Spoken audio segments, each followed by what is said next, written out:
I just have to say that I object strenuously to your use of the word hilarious. To me, this feels a lot like your reaction to being named in one of these manifestos. Now, you're of course not responsible for the words of somebody writing that document, but I do think that laughing at it is a real problem because these are real families that are impacted by this violence. And I think our efforts towards talking about this have to start from a place of mutual respect. Democrats don't care about solving problems. They care about controlling the narrative and silencing conservative voices. Candace destroyed their argument, pointing out how the left uses race-baiting tactics every election year to manipulate black voters. She said it best: white supremacy doesn't even rank in the top 100 issues facing black America. And she's right. It's just another distraction from the real issues Democrats created. Which is what I've heard from this side of the table. Now, the reason we don't have those numbers, I want those numbers as much as you do, but to say the numbers don't show something is simply not supported by the data. And I have 38 seconds left, Ms. Mulligan, if you want to respond within that time. The only thing I would add is that it's in the name. Terrorism, domestic terrorism, it terrorizes us in our homes, it terrorizes us in our schools. And to the points made by the other panelists, it is disproportionate to its impact on any individual life, and it's not. You reject the idea it's something that doesn't matter, or it doesn't really matter? Absolutely reject.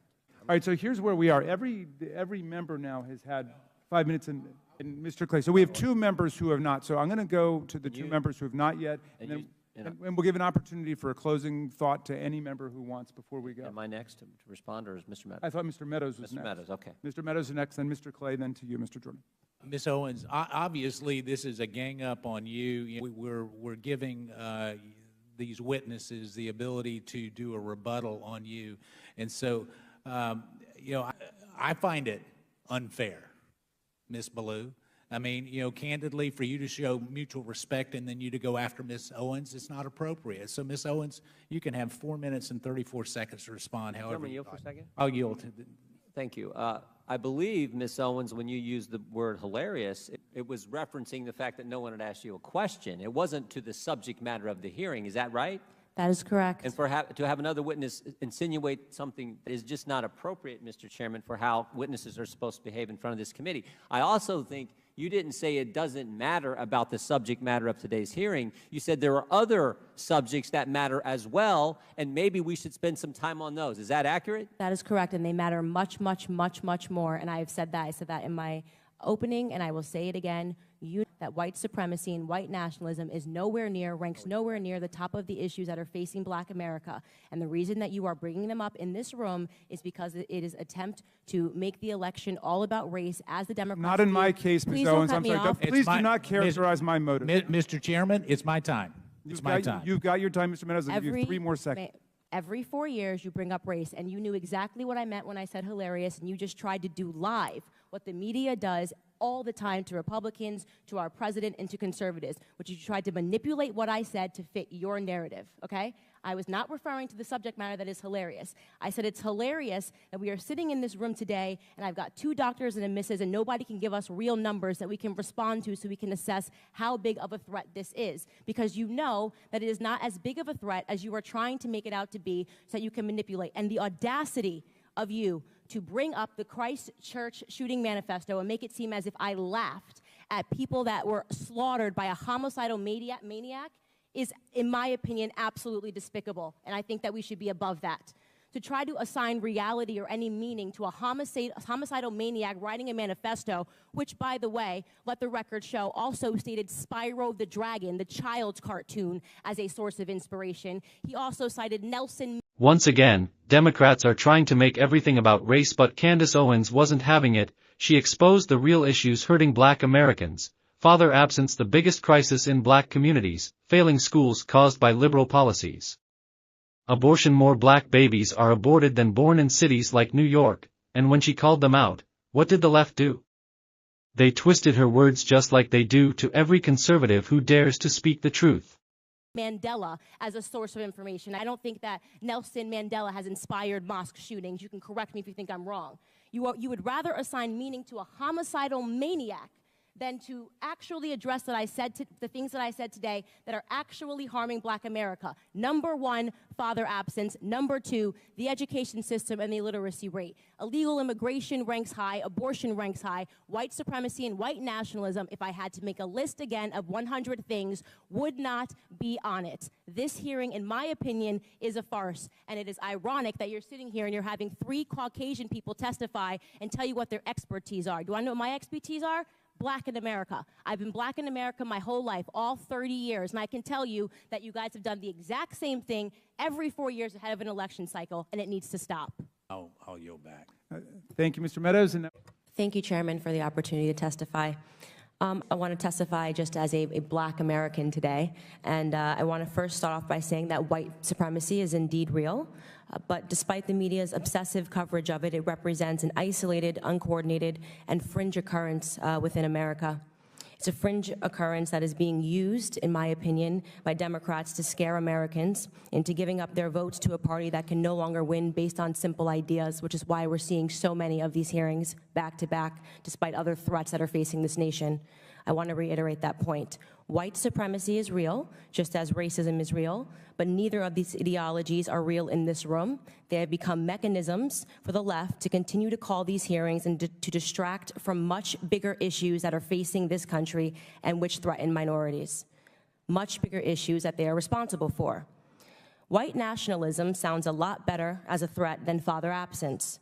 When are we going to call a hearing on the 74% of single motherhood rate in Black America today? My guess is probably never. Since Democrats are the author of that epidemic, which leaves us, Black Americans, 20 times more likely to end up in prison, 9 times more likely to drop out of high school, and 5 times more likely to lead a life in poverty and to commit crime. White nationalism also sounds a lot better than illiteracy rates. I'm assuming we're never going to call a hearing on that, which is a real epidemic that is facing Black Americans and minority Americans today. An epidemic which, by the way, has a lot closer of a tie to our nation's history of white supremacy. Slave codes in the early 19th century made it illegal for Black Americans to learn to read. Why? Because if slaves could read, they could access information.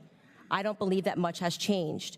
On the most recent National Assessment of Educational Progress, just 17% of Black students scored proficient in reading at a 12th grade level. 83% of Blacks in America were not found proficient in reading at a 12th grade level. Are we going to have a hearing on that? Probably not. White nationalism also sounds a lot better than abortion as a threat, which has resulted in the slaughter of 18 million Black Americans since 1973 and points to a bigger crisis, which is the fact that the Black population growth has stagnated in this country. The crisis that in major cities like in New York, we have more Black babies that are being aborted than born alive. If we're talking about preserving lives and we're talking about white supremacy, we should probably have a conversation about that.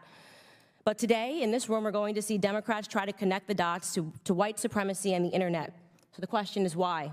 So that people who have absolutely nothing to do with propagating white supremacy are censored, silenced, and controlled. What they are actually after is our permission to censor and silence and control any dissenting voices that go against the mainstream narrative that they wish to propagate.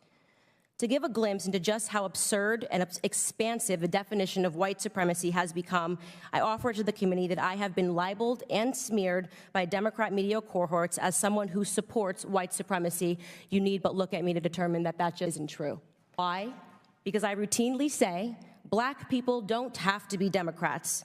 I am now considered somebody that is radicalizing people on the internet. What a radical idea. Black people waking up to the abuses and the Democrat Party, which has been instigated upon Black America over the last 60 years. There have been sincere attempts, just so everybody knows, to censor me on social media because I am radical. YouTube once censored me for criticizing Black Lives Matter. They reversed the censorship and they apologized and they called it a mistake. Facebook once censored me for calling out liberal supremacy as a threat facing Black America. What I said specifically was that in any community where liberal policies reign supreme, you will find that Black America is hurting. I stand by that assessment. Facebook reversed my censorship and apologized and it was a mistake. Of course, I'm fortunate that I have a big enough platform that when I get branded something extreme, I can reverse it. But the majority of Americans don't have that platform. The majority of Americans are dissenting opinions are silenced forever. Many words words which have once held very serious meanings have come to take on a different definition over the last couple of years, as Democrats have desperately tried to grapple with the fact that they are no longer able to manipulate Americans with broad claims and broad strokes of racism, sexism, misogyny, and the like. Words like racism, which today most nearly means anything or anyone that disagrees with a liberal, and terms like white nationalism, which today and in this room and upon this floor most nearly means that it's election time, America. It's time for the left to do what they do best: divide, distract, and hope to keep their most important voting bloc to their party, which is Black Americans, angry and emotional and reactive enough to keep voting for the same party that has systematically destroyed our families, sent our men to prison, and deferred all of our dreams. I would close out by telling you that this is not going to work. This was a masterclass in exposing liberal hypocrisy, and Candace Owens held nothing back. What do you think? Are Democrats using race to divide America? Drop a comment below, and don't forget like, share, and subscribe for more conservative news the mainstream media won't tell you. Welcome back to Conservative News, where we bring you the truth the mainstream media won't cover. Today, we're diving into Candace Owens' epic takedown of a liberal professor who tried en fait to push the Democrat narrative. This is one debate you don't want to miss.